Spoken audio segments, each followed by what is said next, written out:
Hi friends, welcome back to joy with Luna. ഈ വേനൽച്ചൂടിൽ എല്ലാവരും കഴിക്കാൻ ആഗ്രഹിക്കുന്നതാണ് ഐസ്ക്രീം. അപ്പോൾ ഇന്ന് നമ്മൾ ചെയ്യാൻ പോകുന്നത് ഒരു ഐസ്ക്രീം റെസിപ്പിയാണ്. മാംഗോ ഐസ്ക്രീമാണ് നമ്മളിന്ന് ഉണ്ടാക്കാൻ പോകുന്നത്. ഇതിനായി നമുക്ക് ഒരു പാനിലേക്ക് 2 ടേബിൾ സ്പൂൺ മൈദ ചേർത്ത് കൊടുക്കാം. ഇനി നമ്മളിതിലേക്ക് ആഡ് ചെയ്യാൻ പോകുന്നത് പാലാണ്. 1/2 ലിറ്റർ പാലാണ് നമുക്കിതിലേക്ക് വേണ്ടത്. പാല് കുറേശ്ശെയായിട്ട് ഒഴിച്ചു കൊടുത്ത് ഇനി മൈദ നമുക്ക് ഇളക്കി കൊടുക്കാം. ഇത് കട്ട കുത്താതെ നോക്കണം. കുറേശ്ശെ ഒഴിച്ച് പാല് ഇളക്കി കൊടുക്കാം. കട്ട മുഴുവൻ പൊടിഞ്ഞതിന് ശേഷം മാത്രം പാല് ബാക്കിയുള്ളത് ആഡ് ചെയ്യാൻ പാടുള്ളൂ.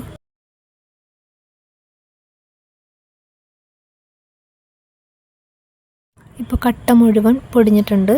ഇനി നമുക്ക് ബാക്കിയുള്ള പാല് കുറേശ്ശെയായിട്ട് ഒഴിച്ച് മിക്സ് ചെയ്ത് കൊടുക്കാം.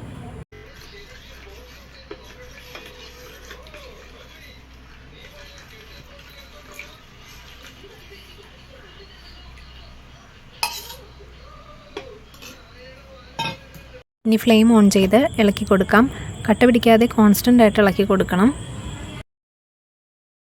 ഈ ഒരു കൺസിസ്റ്റൻസിയിലാണിത് ഓഫ് ചെയ്യേണ്ടത്.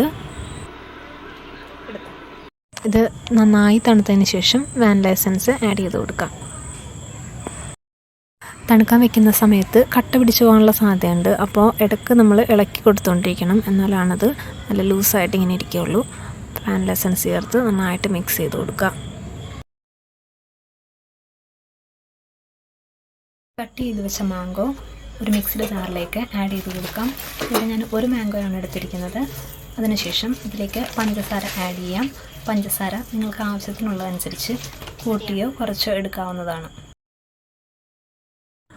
ഒരു ബൗളിലേക്ക് ആവശ്യത്തിന് വിപ്പിംഗ് ക്രീം ഒഴിക്കുക. ഇവിടെ ഞാൻ ഫിയോണയുടെ വിപ്പിംഗ് ക്രീമാണ് എടുത്തിരിക്കുന്നത്.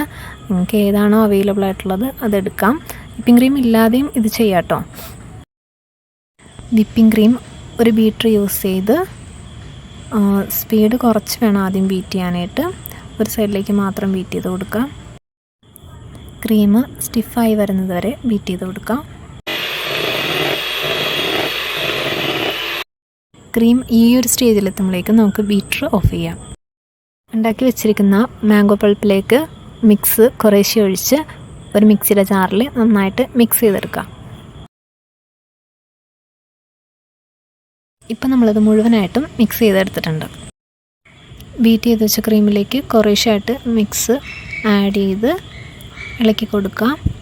ഒരു സൈഡിലേക്ക് മാത്രം ഇളക്കി കൊടുക്കുക.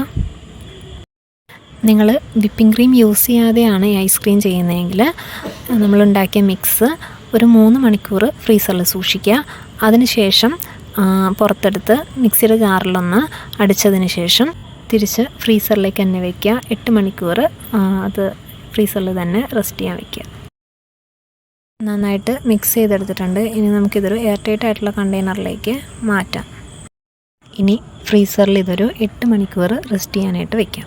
വേണമെങ്കിൽ നമുക്കിതിൽ ഫുഡ് കളർ ആഡ് ചെയ്ത് കൊടുക്കാവുന്നതാണ്. കുട്ടികൾക്കൊക്കെ കൊടുക്കാനുള്ളത് കൊണ്ടാണ് ഞാനിതിൽ ഫുഡ് കളർ ആഡ് ചെയ്യാത്തത്.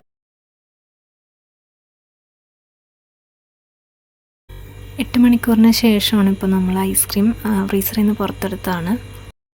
എല്ലാവരും ഈ ഐസ്ക്രീം ട്രൈ ചെയ്ത് നോക്കാം. നിങ്ങൾക്ക് ഇഷ്ടപ്പെട്ടെങ്കിൽ ഷെയർ ചെയ്യുക, കമൻറ്റ് ചെയ്യുക.